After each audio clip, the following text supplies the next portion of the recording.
Today, we're diving into something that feels incredibly urgent, building resilient, affordable, and sustainable housing, especially when facing natural disasters. You've sent us a really fascinating stack of material. It's all about bamboo housing policies in disaster-prone regions, focusing particularly on South and Southeast Asia. We're talking cyclones, earthquakes, typhoons, these events that sadly seem to be becoming almost annual certainties in some places. And here's what really grabbed me when I first looked through these sources. I kind of expected stuff on temporary fixes, right?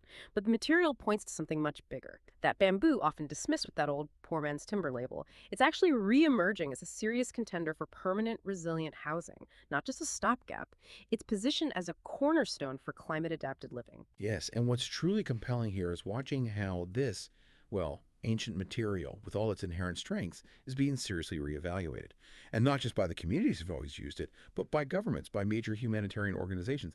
That's the shift. So yeah, this deep dive will explore exactly how bamboo is being woven into post-disaster housing policies. We're looking at places like Bangladesh, Nepal, the Philippines, Myanmar. Right. So our mission today is to unpack its material advantages, which sound pretty remarkable, plus its cultural significance, which seems key, and these innovative policy environments where bamboo is really starting to, well, thrive. Get ready for some surprising facts, because I think this really challenges how we normally think about building materials.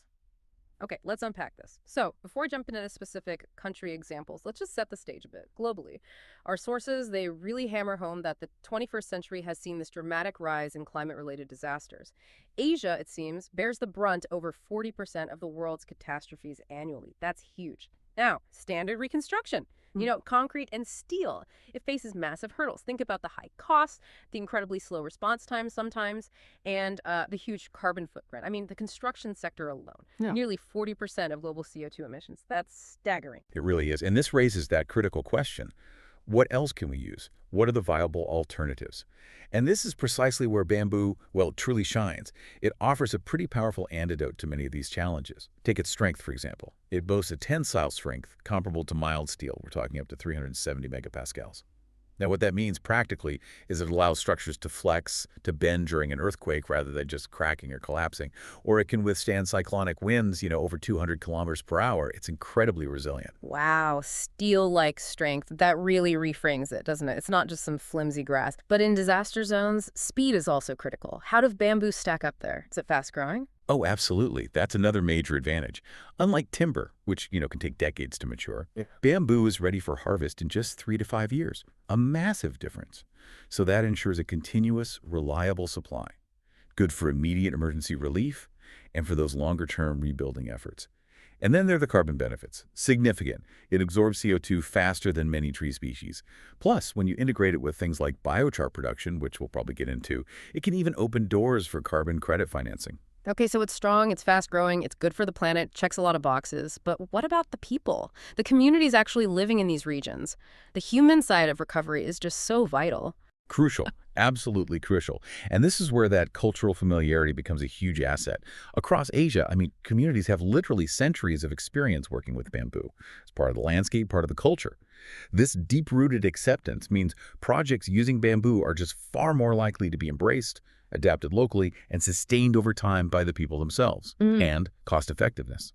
Being locally available, it drastically cuts dependency on expensive, often imported materials.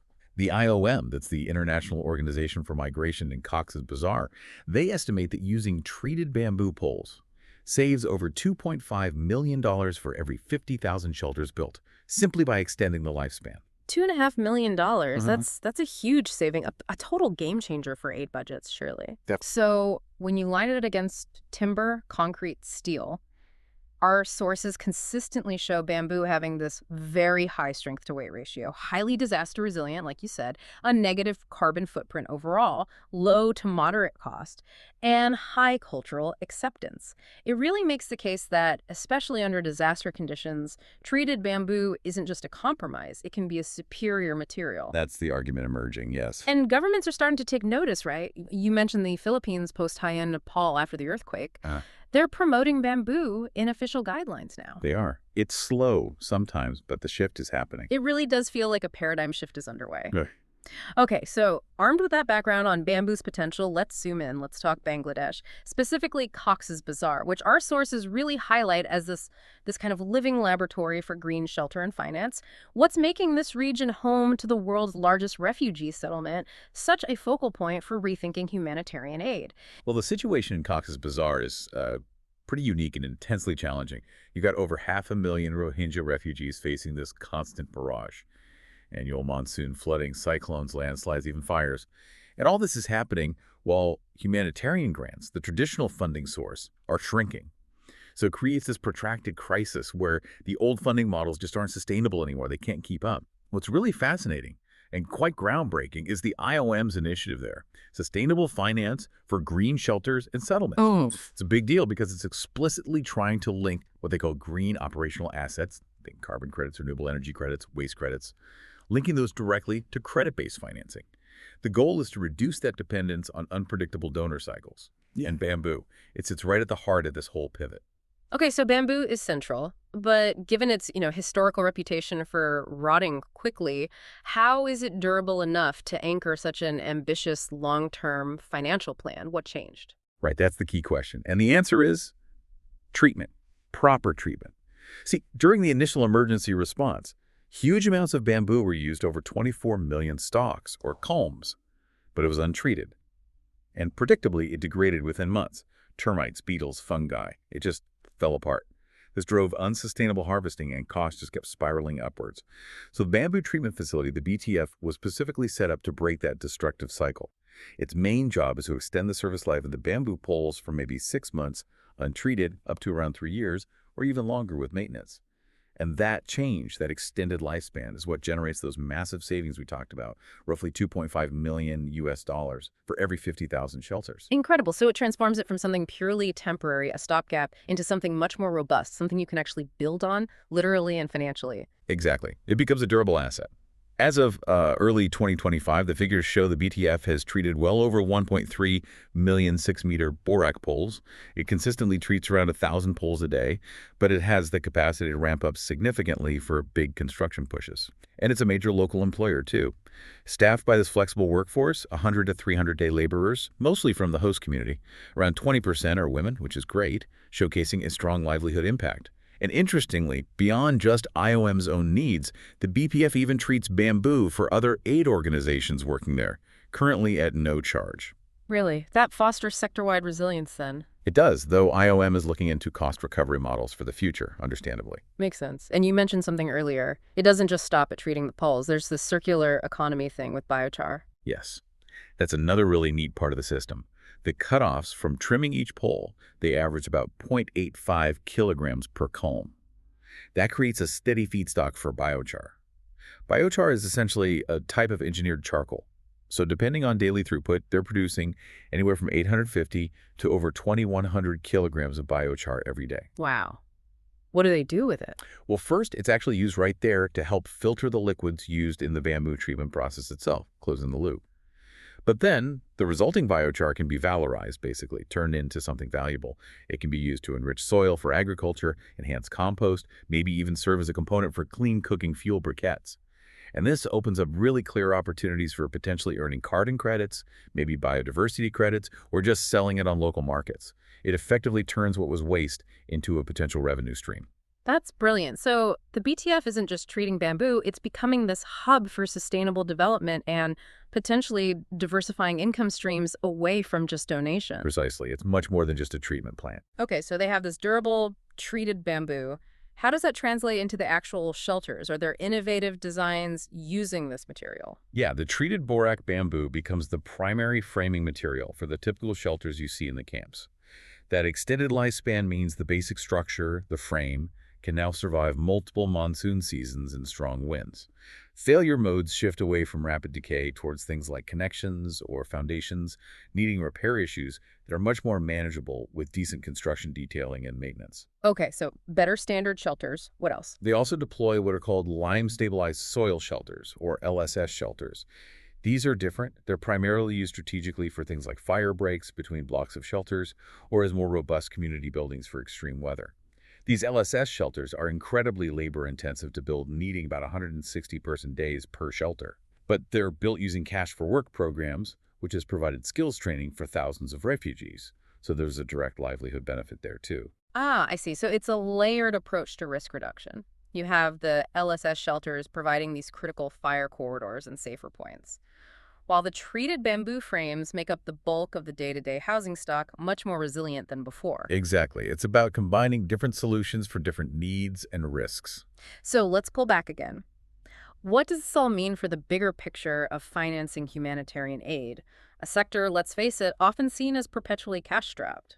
Yeah, this is where the Cox's Bazar model gets really ambitious and potentially transformative. Beyond just the physical shelter, IOM is actively looking at all the related system co-benefits. Things like nature-based solutions, reforestation projects, maybe mangrove restoration, energy access through installing solar panels on shelters or community buildings, and comprehensive WASH programs, that's water, sanitation, and hygiene, plus solid waste management, like plastic recycling initiatives. Okay, how do those link back to financing the bamboo shelters? Well, each of these additional activities potentially expands what they call the financing perimeter around the core shelter program. Essentially, it broadens the range of activities that could attract different types of funding or generate credits, all helping to make those long-term bamboo assets financially sustainable. So you might get carbon credits from the bamboo itself or from reforestation. You could get international renewable energy certificates, IRECs from the solar panels, maybe waste credits from recycling plastic. Right, so you're stacking different value streams onto the basic structure. And the key to making that work, I guess, is data, making it all bankable. Precisely. You hit the nail on the head.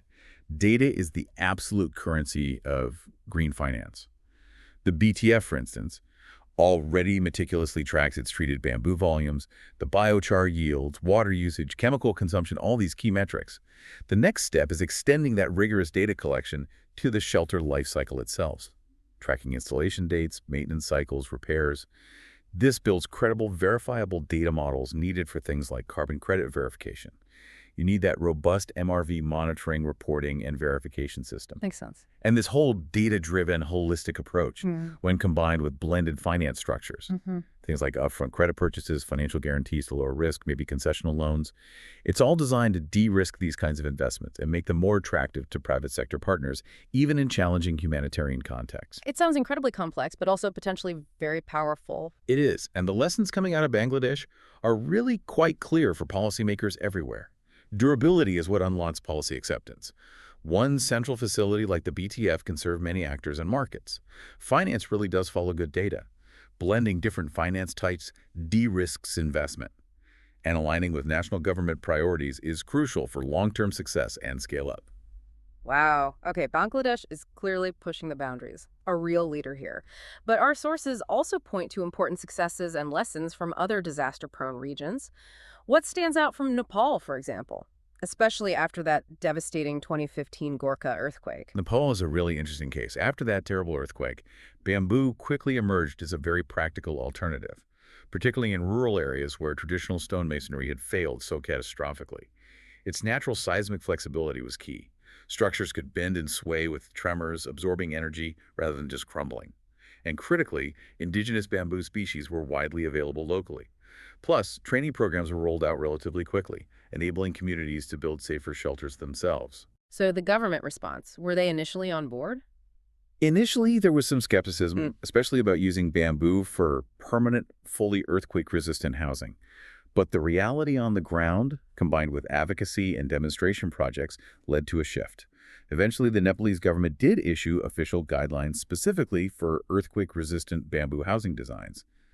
That's a significant policy step, moving from skepticism to formal endorsement. That is a big shift. Okay, what about the Philippines? You mentioned Haiyan earlier. They face something like 20 tropical cyclones every year, right? How has bamboo factored into their response? Yeah, the Philippines is constantly dealing with typhoons. Yeah. After Super Typhoon Haiyan in 2013, which was just devastating, you saw a real push from NGOs and also local government units to promote hybrid bamboo houses. These designs were clever. They often used treated bamboo for the main framing, but combined it with other materials, like concrete footings for stability, lightweight metal roofing, often elevated floors to protect against storm surge. So, merging traditional materials with modern engineering insights. Exactly. It was about merging local building traditions with disaster-resilient engineering principles. And importantly, this led to several municipalities actually incorporating these kinds of bamboo-based designs into their local building codes. Another crucial policy milestone. Community empowerment through hands-on training workshops was also a really big factor there, ensuring local buy-in and skills transfer. Right. And Myanmar, our sources mentioned Cyclone Nargis back in 2008. What was the bamboo story there? Myanmar, post-Nargis, really demonstrated how even initially temporary bamboo shelters could evolve into more permanent, long-term stilt houses, which are common in the region. A key factor there was that bamboo was already so deeply embedded in rural construction practices. It was the default material for many, so communities could adapt designs quickly, and the material retained its cultural legitimacy throughout the recovery process. This made it much easier for aid programs supporting bamboo construction to scale up effectively. It also paved the way for the government to formally acknowledge bamboo as a strategic material for rural disaster risk reduction planning. Okay, so looking across these four countries, Bangladesh, Nepal, the Philippines, Myanmar, diverse contexts, different disasters, what are the big sort of cross-cutting lessons that policymakers anywhere could take away from these experiences? Well, zooming out, you definitely see several common themes emerging that are really instructive for anyone working in this space. First, as we saw clearly in Bangladesh and Nepal, durability really defines policy acceptance.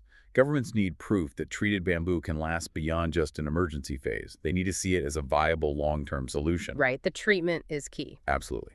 Second, training and knowledge transfer are absolutely critical. You need quality construction, and you need to empower local communities to build and maintain these structures safely.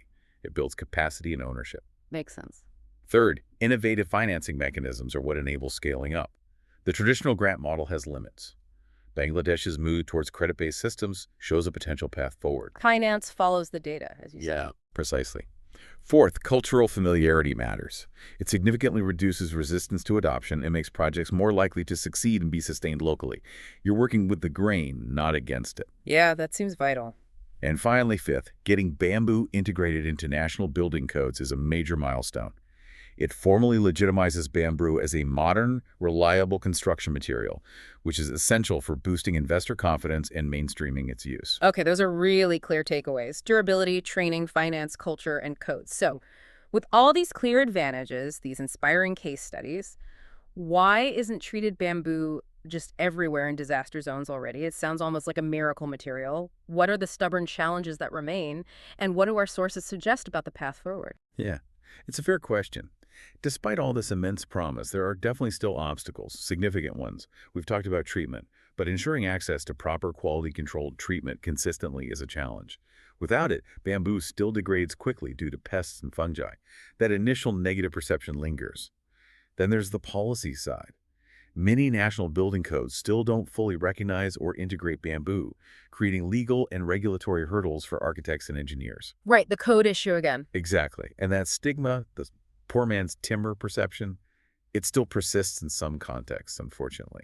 This can undermine political will and public acceptance, even when the technical case is strong.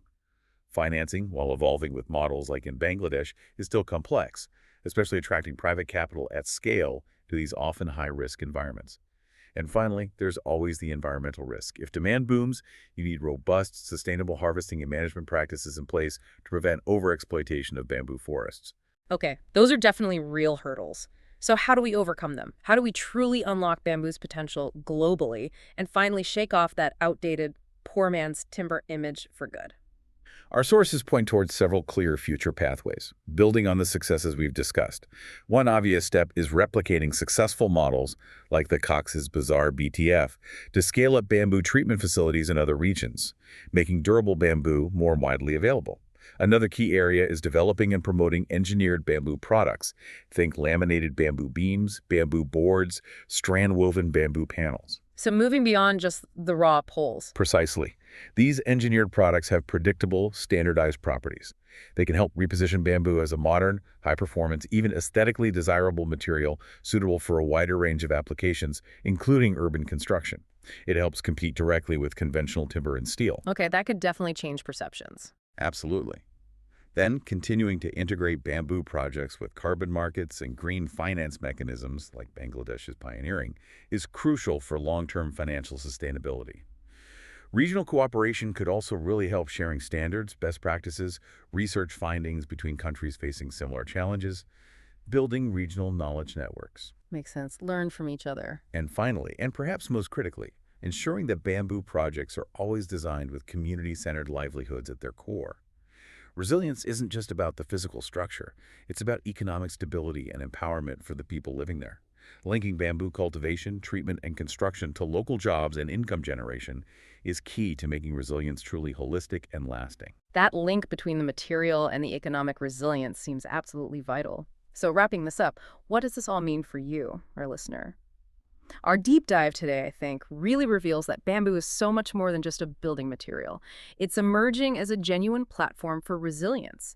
We've seen how in Bangladesh, it's anchoring this innovative green finance ecosystem. In Nepal, it proved its mettle against earthquakes. In the Philippines, it's actively shaping cyclone-ready housing codes. And in Myanmar, it evolved naturally from emergency relief into permanent, culturally fitting homes. Yeah, this whole exploration really shows us that disaster recovery doesn't have to be locked into using high-carbon, expensive imported materials. It doesn't have to perpetuate cycles of vulnerability.